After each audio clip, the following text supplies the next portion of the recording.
Good afternoon, sisters, and thank you so much for gathering in your dining room this afternoon to hear some brief thoughts about our refugee and placement program here at Catholic Social Services. I must precede this by saying the message about the refugee replacement program today is very different than it would have been in December if I presented this program to you in December. Because as of January 27th, an executive order was signed, and it was specifically, even though it said immigrants, there's a difference between immigrants and refugees. It's our refugee program that has been severely impacted. So I'll tell you about that as I go along. But each year for the past 2 to 3 years, we have been accepting at least 200, 210 refugees. That's individuals, that's not families. This year, because of the executive order, that has been cut in half. So we'll be expecting around 100, maybe 105. Since October 1, when the federal fiscal year began, until this week, we have accepted about 85 to 90 of those individuals. So at this point, we only expect to receive 15 more refugees through our office here in the diocese.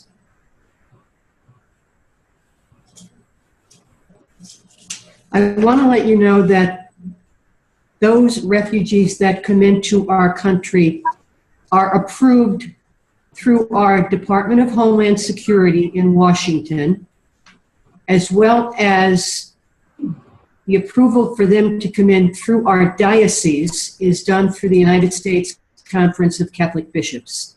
So those are two bodies that give the okay for the refugees that come in through this program that's really sponsored by the Diocese of Scranton. I can't say enough for the support that Bishop Bambera, Bishop Temlin in his years as bishop, Bishop Doherty, Bishop Martino, and the previous bishops have given to this program. It is because of their support that we here at Catholic Social Services have been doing this since 1970. Because of the executive order, all of us are certainly sad at the cutback right now. As I'm sure you heard on the news, some people were literally in airplanes or in airports waiting to leave the country, and they returned back. So hopefully in a matter of a few more months, that can turn around, but that remains to be seen. In our time that we have accepted refugees, and I would say specifically since my time in 2010, we have welcomed refugees from a number of countries. Since I've been here, we've accepted refugees from the country of Bhutan. Bhutan is a country where the people were forced out decades ago by the king. They were forced to go to Nepal. And in Nepal, they lived for decades in tent cities. We have some staff here from Nepal who lived in those tent cities. From there, they went to school. They got an education. So when many of them came here, they spoke English and they had a good education, which they continued here in the United States. In more recent years, we've taken refugees from Somalia, the Sudan, Eritrea, Afghanistan, Syria, the Republic of the Congo, and many more. Right now, the ones we are receiving, the country we are receiving the most refugees for at this particular time is from the Congo. We have staff members who are from the Congo. And of course, they know the language of their people and the cultures of their people. And that's all a piece of us helping to educate them to life in the United States. In order for them to come here, they have to go through a very lengthy clearance process. You may have heard the word vetting on the television, as in, sounds like the beginning of the word veteran. It's vetting. Vetting is the clearance process that these refugees spend 24 to 36 months getting approval in order for them to be allowed into the country. And that all happens through Homeland Security. When the refugees come here, some of them come not with baggage. Yes, they probably have their emotional, physical baggage, but they come with their tag hanging around their neck. And that's their tag that was given to them by Homeland Security, which allows them to come in to the United States. Anything else, if they have medication, they have that with them also. But they don't come in with bags and bags of clothing and personal goods. The main goal is to get them and their families here. And then from there on in, we take over to help provide for them what they need. Some of them, when they arrive here at the Wilkes-Barre Scranton Airport, literally get down on their knees and kiss the ground because they're so grateful to be in this land. They've experienced hatred, murder, war, mistreatment of so many kinds: physical, emotional, sexual, psychological.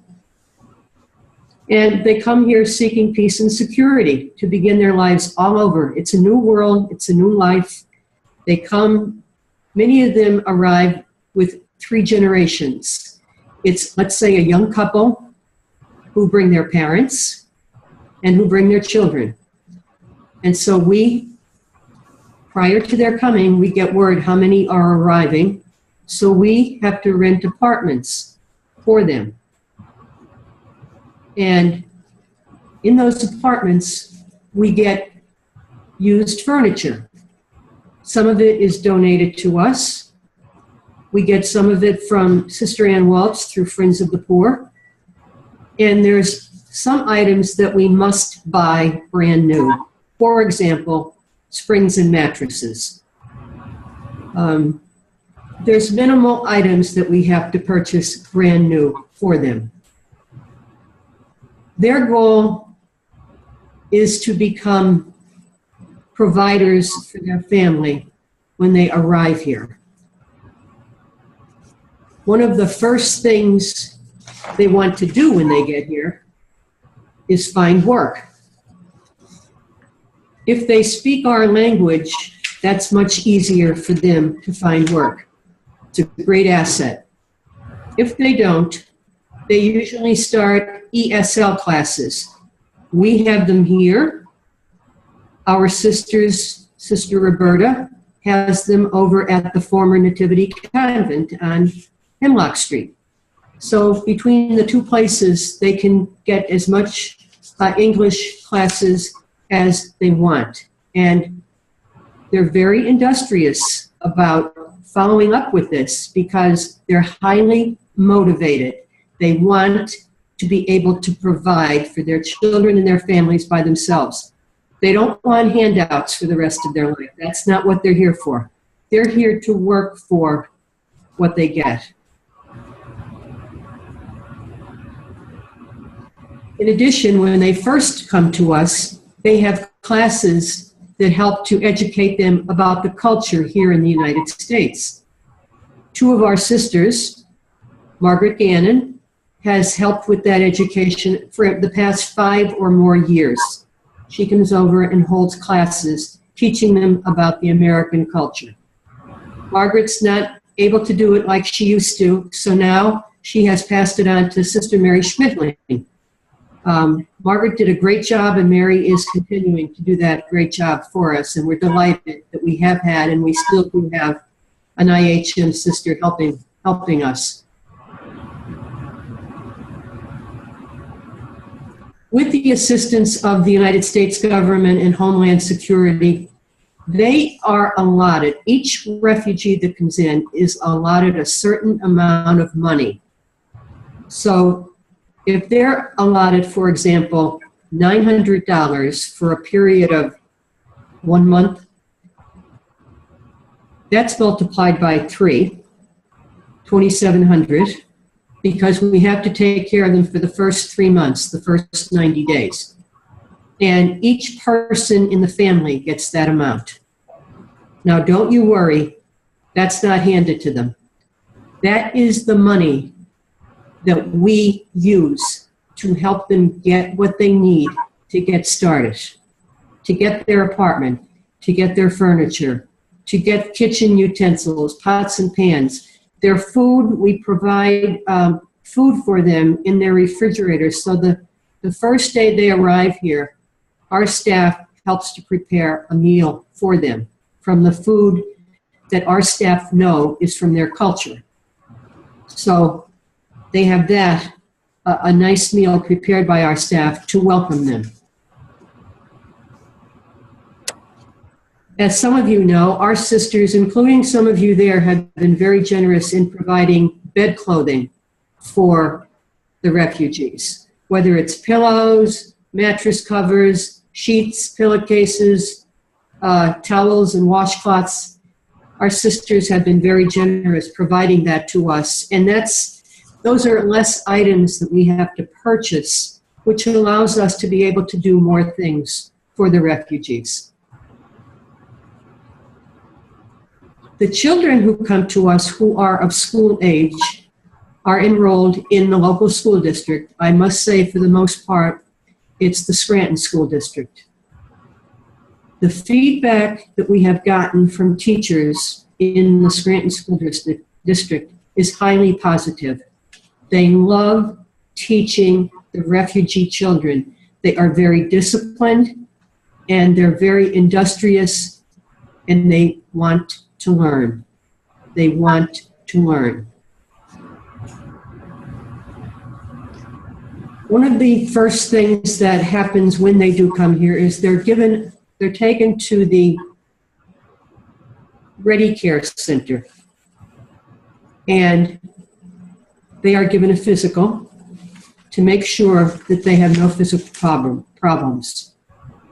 We have discovered, not we have, but the doctors at the Ready Care Center have discovered problems in some of the adults as well as in some of the children. That's the first thing that we address. There have been some children that have been recognized by our staff as having some physical ailments, and when taken to the hospitals here, some of them have been referred to Hershey or Geisinger in Danville for whatever it is that's physically wrong with them. So those are the first things that we must address, their health and getting them well, because it's only when they're healthy that they can begin to prosper and become independent in our country. The next thing we do is we take them to get a green card. The green card lets all of us know that they are here legally, and they can go out and get jobs with that green card as their documentation. The employers that we use in this area are extremely pleased with the refugee employees because, again, they have that same motivation.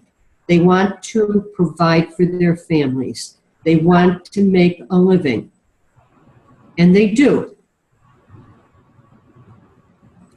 We recently had an employee here from Nepal. He worked here with us for 7 years. He worked here part-time. He worked at CMC Hospital full-time to the point where he was made a supervisor. Every day he worked one full-time job and a part-time job. What he and his family did, they saved their money. They're very industrious about that. They're very careful. They saved their money, and as a family, what they did was bought property in the Harrisburg area. They built a brand new house. He got a new job in Harrisburg in one of the healthcare facilities. You're not going to believe when I say this to you, because I've never heard it before. They paid cash for the house they built. Cash. I don't know if any of us know of anybody. Maybe our grandparents in the past had to pay cash when they first came here from other countries. But today, they saved because they wanted to put their money towards something that was most important to them. And it's very obvious to us here that family is extremely important to these people. That's their survival. They are very close, and as I said, it's 3 and 4 generations living together under one roof. A number of our other staff and other refugees have done the same thing. Not that they've paid cash, but they've bought new homes here in Scranton or on the outskirts of Scranton. And eventually their plan is to buy property where each of the children in the family can build a home on that property so that they can all be together. That's how important it is for them. I think at this point, Patty, I want to let you show some of the pictures, and I'll explain to you the countries that the people are from, and then I'll come back to talking a little bit more and take any questions you might have.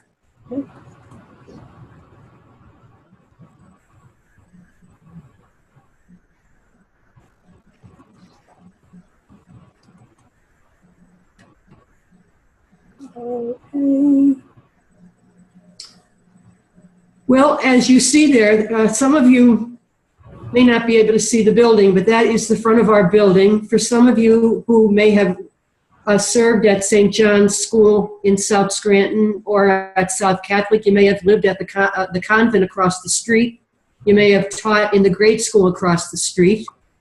And so we're in the former rectory, which is right behind the former St. John's Church here in South Scranton. So that is now the main entrance to our building, indicating that we are who we are and that we're part of the United Way of Lackawanna, Wayne County, and we're also part of Catholic Charities USA. These are pictures of our refugees that I took last June. We had every year in June, World Refugee Day is celebrated. This was celebrated, I think, around the 24th of June, and we had it up at Naog Park. And this year, again, we're celebrating it at Naog Park. They love to go to Naog. It's on June 25th in the afternoon. It's a Sunday. So if any of you want to put that on your calendar, you are most welcome. No charge. Just come and be with them and meet them. Meet the parents and their children. And this is a family, beautiful family. They're from Afghanistan. Right now, it's not one of the largest areas that we are receiving refugees from, but in the past we have. Next.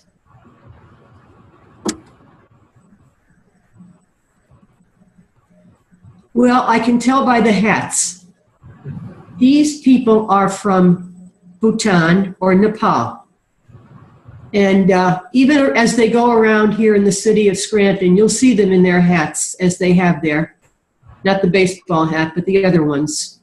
And you see there, I think, 3 generations of family right in that picture. And not just the people from Nepal, but the people from the other countries have great traditions that they want to share with us. It's singing, it's dancing, it's making crafts, it's making clothing, it's making purses, it's making jewelry. And so when they come on World Refugee Day, they bring their wares. And we will have the showmobile from the city of Scranton here on June 25th at NAOG, where they can get up and entertain with their singing, with their dancing from their culture. Next. This is a group of people from the Republic of the Congo. Right now, the Congo is where we are currently receiving most of the refugees. You look at those beautiful faces on those children, and you can tell just by looking at them how well cared their parents take good care of them. And they're extremely respectful of their parents as well as other people. They are just so happy to be in our country. Next, Patty. This woman, I want to say, is from Afghanistan, but I'm not positive. But I think in their country, this is perhaps how the women have to dress. So you see a beautiful looking lady there, and it doesn't necessarily mean that that's the way they dress all the time here. Now that they are in a new country, they know that they don't have to dress that way. So that's a choice that they make. Next. That's another family from Bhutan. And you can see by the look on their face, they're very proud. They're very happy to be here. They are so relieved. And they love being in America. They love it. There are some, that's another Afghanistan mom with her little boy. And you can see on their faces, they're happy, they're pleasant, they're good people. And we couldn't be prouder to have them with us. And Bishop Van Buren is extremely proud that we're doing this program. And we're only doing it because of his okay to do it through the Bishops' Conference. And we just love doing it. That might be it, Patty, is it? Nope. All right, there I am with the Congolese family. The gentleman to your right with the white T-shirt, Mark, he's on our staff. And that's Mark's family. Next to Mark in the straw hat is his wife. Next to me is his niece. He has raised his niece. And when they came from the Congo 2.5, 3 years ago, his niece came with them because she was considered part of their family. And then the young lady and the two smaller children are Mark's children. And Mark is a very smart man, a very industrious man. He has gone working from us to doing another full-time job in addition to a weekend job. These people are smart. They're street smart because they know how to make a dollar legally. And they're working hard. Their wives are working hard. His niece that he has raised is now going to college. And he's helping to educate her and pay for it.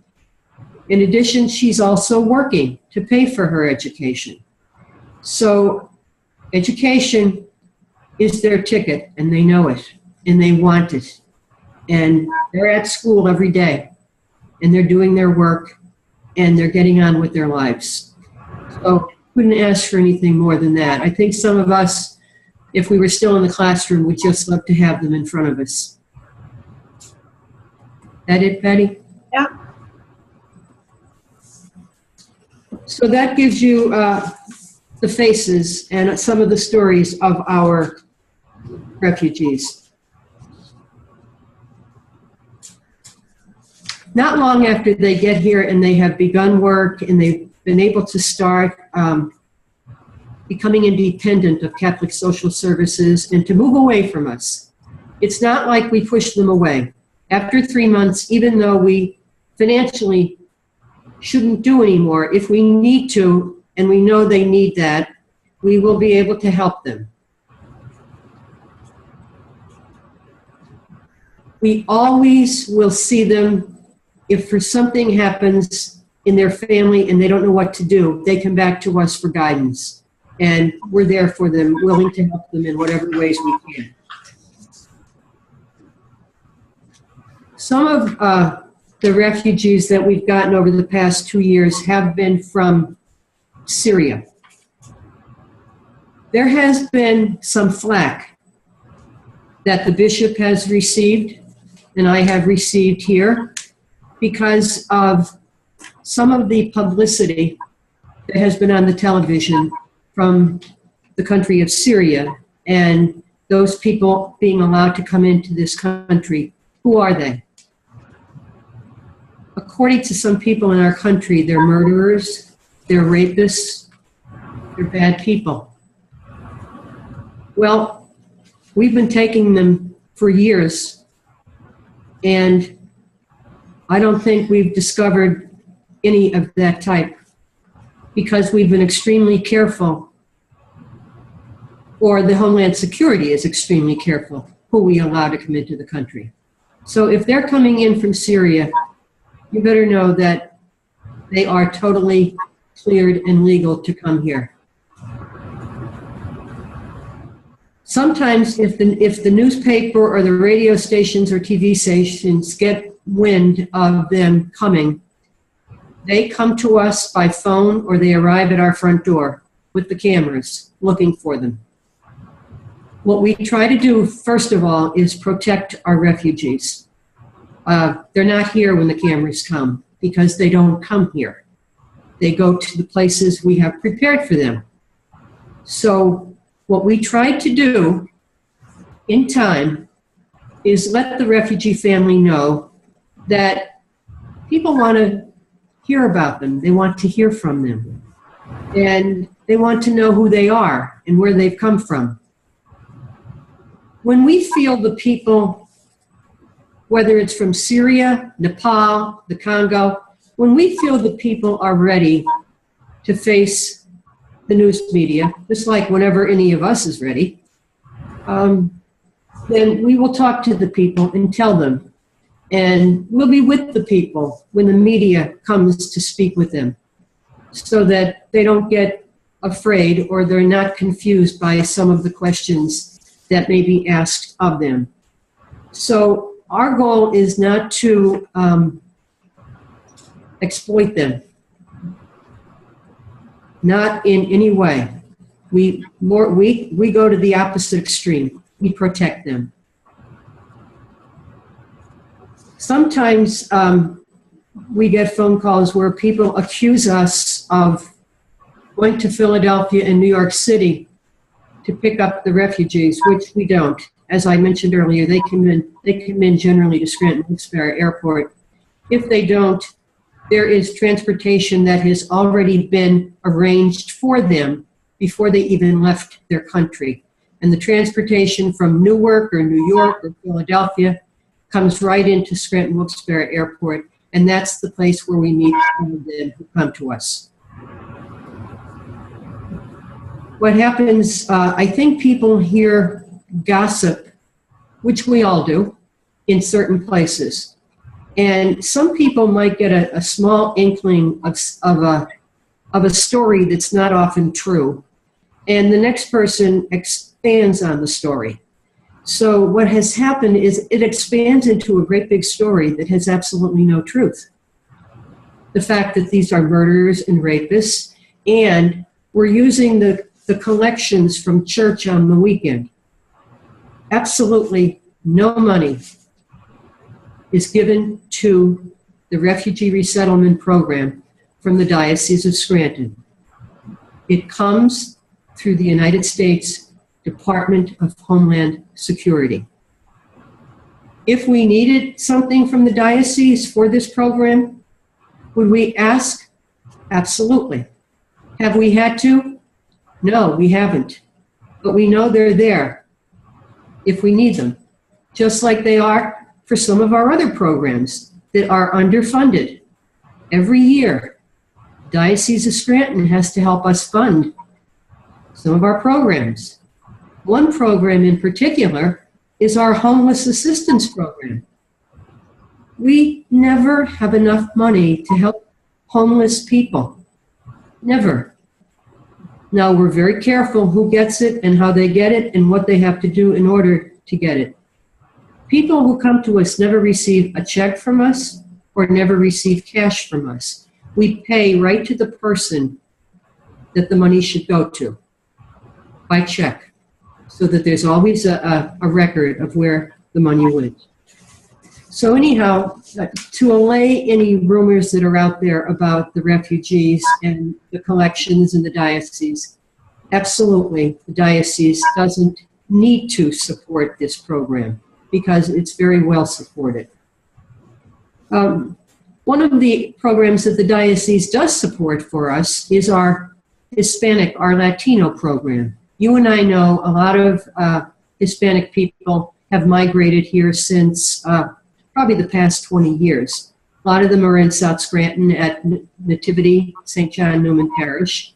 And many of them yet, older people, still don't know the language. So we have to work with them and help them to go to doctor's appointments, to go to lawyer's appointments, anything like that that they may need assistance with because they don't understand the language. So with any of our cases, we try to stay with them until they're able to help themselves. Just don't want to make sure I don't want to forget any of the information that I wrote down to share with you. For some of the people that do call and make complaints to me, I have invited them to come here so I can sit down and explain to them in detail how it all happens, what the steps are that have to be followed by us and by the refugees in their country before coming. And I have, as I said, I've offered, and I've given them a time slot in the afternoon, and they do not come. I think because they're probably embarrassed because of what they've said has not been true information. And sometimes I have to admit that when I do try to give them the information, they don't want to hear what I have to say. And we know people like that. And that's the human element, and there's not a thing we can do about it. But the bottom line is, for you, for me, we say so often, wherever one of us is, all of us are. So I sit here today, but behind me I have all of you, and I have the congregation. And because I'm present here, you're present here. And I think the IHMs are in the walls here in South Scranton because of our sisters' presence at St. John's and Nativity schools, high schools. So the congregation is very well represented here. And I just had another sister call me yesterday about coming over here to volunteer. Delighted. Any of our sisters that are interested in volunteering for 2-3 hours a day a week, would love to have those of you that might be able to do that. You're warmly welcomed.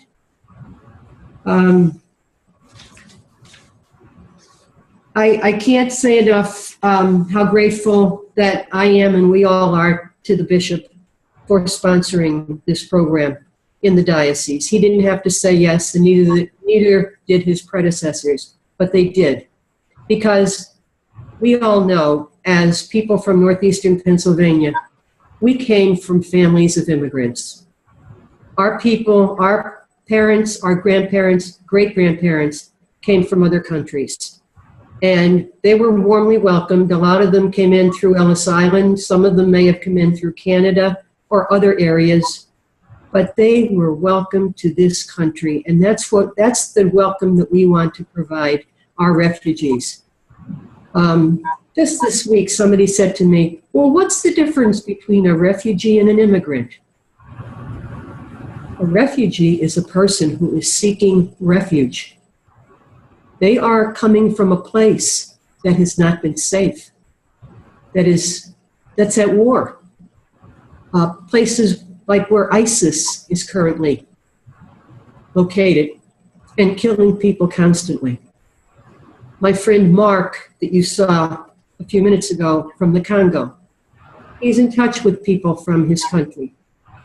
The people from the Congo are being murdered daily by the hundreds. They're the ones that we're waiting to arrive. So it's only with your support, and I know the support of your prayers every day for the refugees that continue to await coming here to Catholic Social Services and to Scranton, Pennsylvania, through the Diocese of Scranton, that we can do what we're doing. And I just want to thank you for the privilege of talking with you today, of sharing these stories, sharing what it is that is a portion of my work here at Catholic Social Services, and one that I have to admit I just love working in. And I just love working with these people. They are so good, they are so genuine, and they're so kind.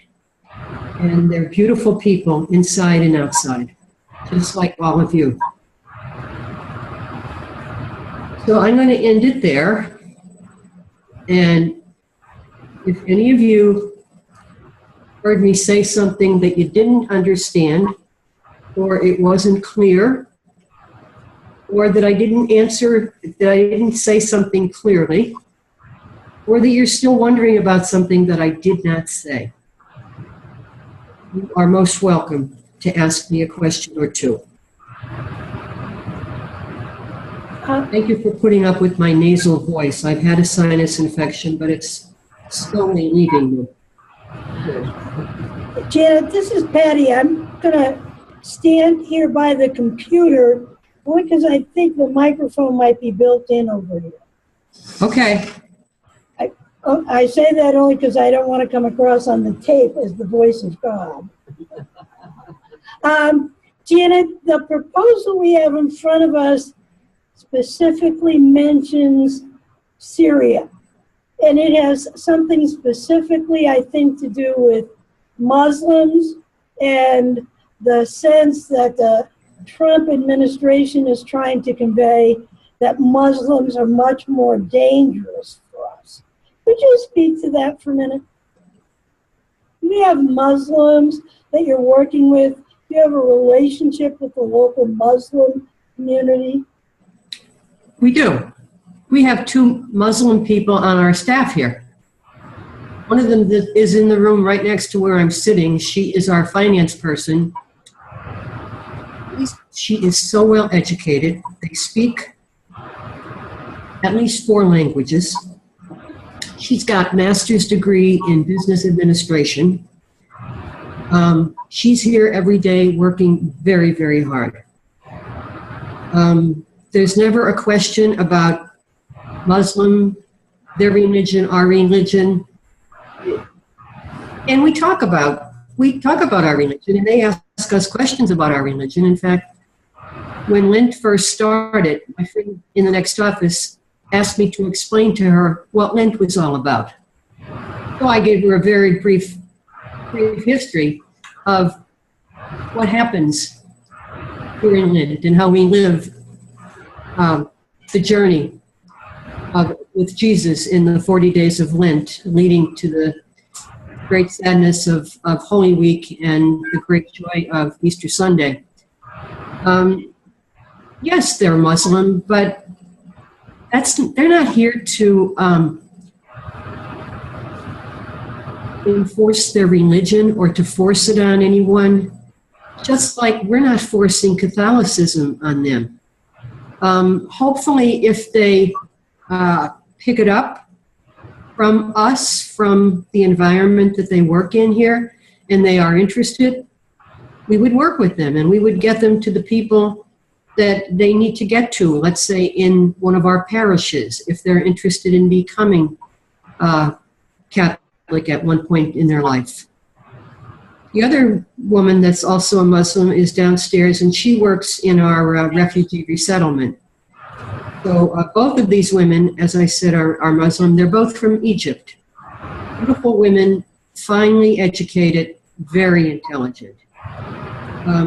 And the others that come in to us through the refugee resettlement program, there's never been an issue, a question. When they first come, they may wear the traditional garb, but not necessarily. There's never been a question of you and us or us and them. It's kind of like we're all in this together. And that's the way we want to keep it. No, I asked specifically because it sounds like we're saying if they come from Syria, they come possibly as terrorists, and we can be allowing terrorists into our country. Is that a concern that you have to address in terms of people worrying about refugees? As I started out, I said that we've been taking refugees since 1970. That's 45 years. Now, a lot of us have been around in this area for some of those 45 years. Have any of you ever heard of any refugees from these countries where they come into the country legally, as I've explained today, come in here and committed murder? We have absolutely no cases of that sort. Back in mid to late February, there was a vigil for the refugees held over at the Elm Park Methodist Church. And at the vigil, one of our refugees from the Congo spoke. And when he stood up to speak, he said, "Refugees aren't murderers.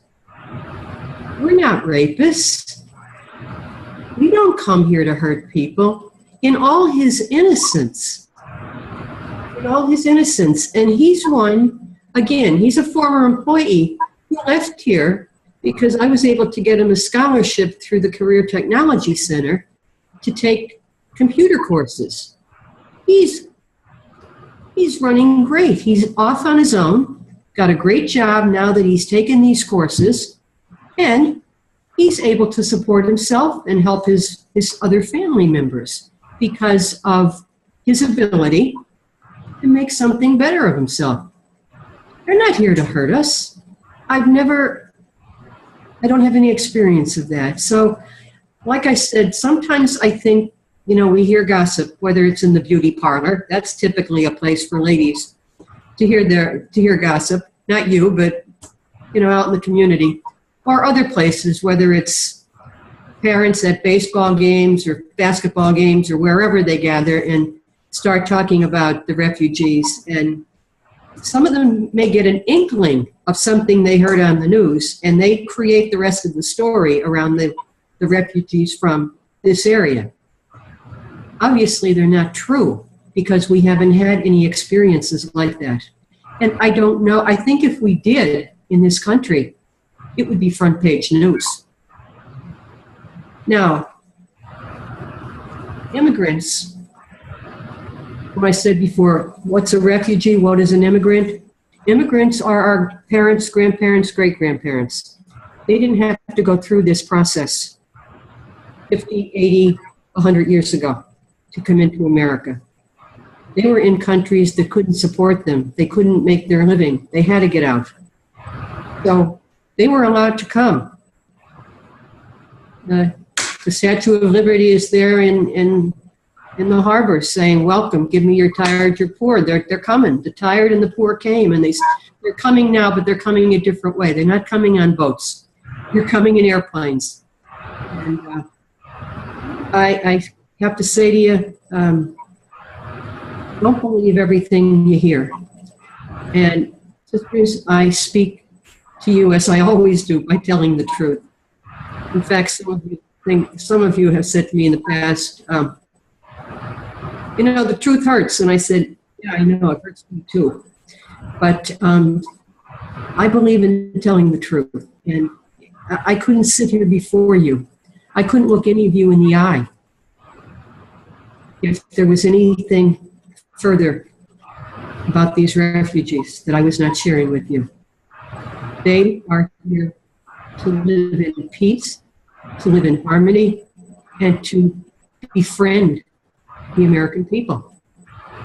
This is their dream. This is their dream come true.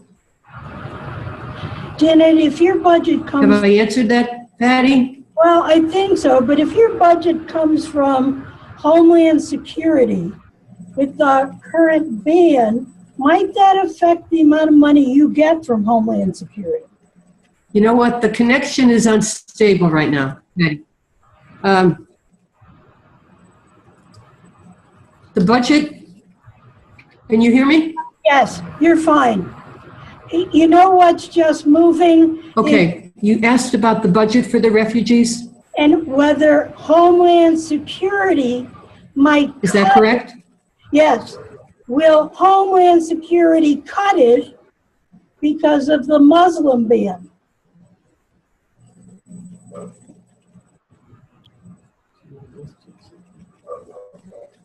Janet, see, the Muslim ban, it's on Muslim countries. We have no experience of what has been said about Muslims. In fact, when immigration, but that executive order was signed on January 27th, the president was saying illegal immigrants. The people that come to us are not immigrants, and they're not illegal. They're refugees, as I explained. They're people running away from war and famine and being murdered. They're seeking refuge here, and they're cleared through our Department of Homeland Security. They're not illegal immigrants. Illegal immigrants is the people that he's supposedly building the wall for in Mexico, who have crossed the border illegally and have ended up here in our country. For those that arrived here in this area, right now, many of them are trying to become legal. They have children here now. They have children who were born here, so their children are legal. And I want to tell you something that I didn't plan to say about some of the local Hispanic people. Right now, the people in this general area, Scranton, Wilkes-Barre, Hazleton, are fearful that they may be deported because they came here illegally. Okay? If they are deported, their children will be left behind. Now, they have come to us, and we have our diocesan lawyer working with us on documentation that they have asked us to help them get in place for them so that if they are deported, which can happen in an instant, they have documents with a friend or a neighbor or a relative who are legal, indicating who they want as the guardians, the caretakers of their children. 3 weeks ago, we had parents of 75 children downstairs working with us, with the lawyer, and with our Hispanic-speaking staff, so that those people came, they got the documents from us, they were reviewed by the attorney, they were notarized by us, so that if any of those people who came into us that day have those documents, any of those people are suddenly deported, their children will be properly cared for. Now, I can't even imagine how those people are feeling and the worry and how afraid they are. And the other piece is some of the Hispanic people in this area have been stopped by ICE, ICE, Immigration Control Enforcement. It's around. A gentleman on his way to work a couple weeks ago here in Scranton pulled his car up to work, didn't even get out of his car. He was pulled out of the car before he could even turn it off. And he was taken away. Now, the good news for him was he was brought back later that day. That man was totally legal. He had all his documents. His employer had all his documents. But they looked at him as a Hispanic person. So they looked at him as illegal. It's not true. 2 days before that, they got about 40 people in Wilkes-Barre. They did the same thing too. So right now, that's the reason the parents, the children are coming into us, because they know that some of them are not legal and that they could be put on the next plane to go back. And since their children are American citizens, they are allowed to stay here, and they want to be sure that they're cared for. Janet, I just have two questions. One I'll repeat from before, and just the other is related to the mission statement. The first one is, your budget comes from Homeland Security. Is it in danger now? Right now, funding has been curtailed. Has it been totally lost? No, I think it's at a standstill. Okay, so right now, for the refugees coming into us, we are getting the allotted money from Homeland Security for them.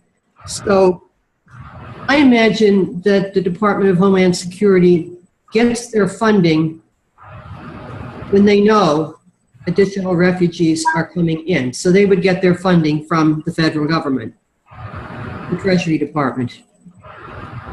And so we are being funded right now, but only for the refugees that are coming. And that has impacted our staff. We have to cut back our staff. Some agencies have had to terminate some of their staff because they can't afford them anymore. And the sad part is, the staff are refugees. There are refugees that came here to us, and they've been working every day very hard. The good news is the employers in this area have high regard for them, so they don't question us about hiring them. So we have 2 employers right now that are extremely willing to hire any of our staff that we have to let go. Just this week, we recently lost an employee because she got a better job. So we shifted one of the refugee staff into a different department, and that's going to work fine. We have 2 other caseworkers that we are looking closely in terms of, are there other places within the agency throughout the diocese where there may be positions that they may be able to fill. The last thing we want to do with our staff is to let them go. But that's a reality we're going to have to face a little bit down the road. We're not there yet, but it's being looked at very seriously by the diocese. And last question for me, Janet. For our mission board, we have to decide if we support the issue of creating a committee to adopt a Syrian family. How do you feel about that issue, Steve? Okay, right now, there are people in our area who have adopted refugee families. Some have been Syrian families. there's been some flack to those families from neighbors. So it sounds like a wonderful thing for us to do, believe me, and I support it. The other thing is, the rest of the refugees look at that family being doted on, given everything, far more than they need. But the family next door who came on the same plane as they did, they're not getting that because nobody adopted them. You know, as I said, it's a nice thing to do, but it's hard if it's just done for one family. You know, unless, you know, as a committee that could be created, if there was a way to work around that and a way to reach out to more families than just adopting a family.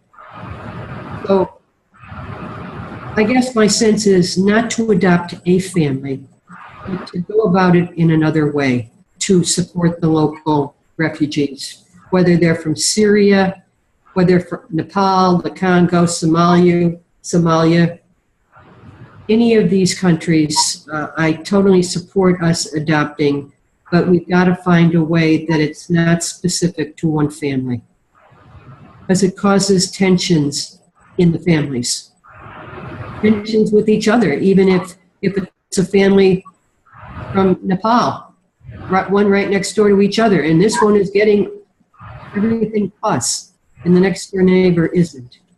It creates dissension, and we don't want to do that. Any other question you want me to pass along to Janet? Then Janet, before we close, is there something you want us to pray for in particular? As I said earlier, I ask your prayers that this ban on the immigrants, especially the Muslims and anybody else that's part of that mix, because right now the ban is affecting more than Muslims. So I just pray that that it can end sooner than it's supposed to, or if it doesn't, that it can end and we can begin again the way we were before January 27th, to welcome people who are so in need, to get to safety and security, and to care for their families here in this United States. And also for the needs of the immigrants, especially those who are illegal. There's a variety of reasons they came into this country. But a lot of them are here now, and they're into their own families, and they're working full time. Maybe it's under the table, but they are working to support their families. And their goal is, at some point, to be able to become legal. And that's what we're going to be working very hard on also. So I would ask for your prayers for both our refugee program, that it will continue the way it was before the 27th of January, and for the immigrants that are here who may not be illegally, that something can happen, that they can be processed legally here in our country. Well, Janet, unless you have a final thought you want to share with us, we just want to thank you for sharing not only your expertise, but for so well representing the IHMs in this issue in the diocese. It's my privilege. It is my privilege. And I have to say, it's hard work. It's very taxing physically and emotionally, and especially right now when we have to look at our staff and possibly let go of staff. It's the hardest thing you have to do. So that's why we're taking our time and we're looking very carefully to see if there's another way around it until this ban is lifted. As I said, I'm proud to be an IHM and proud to represent all of you here. And thank you for your attention. You've been a great audience. And I hope the rest of your day is good. Now you can go back to your room. Go back to your room, put your feet up, and have a good little snooze before you have to go to dinner. Give my love to everybody that hasn't been able to see this. Thank you, Janet. Okay. Bye, everybody. God bless you, and thank you. Keep up the good work. Okay, over and out.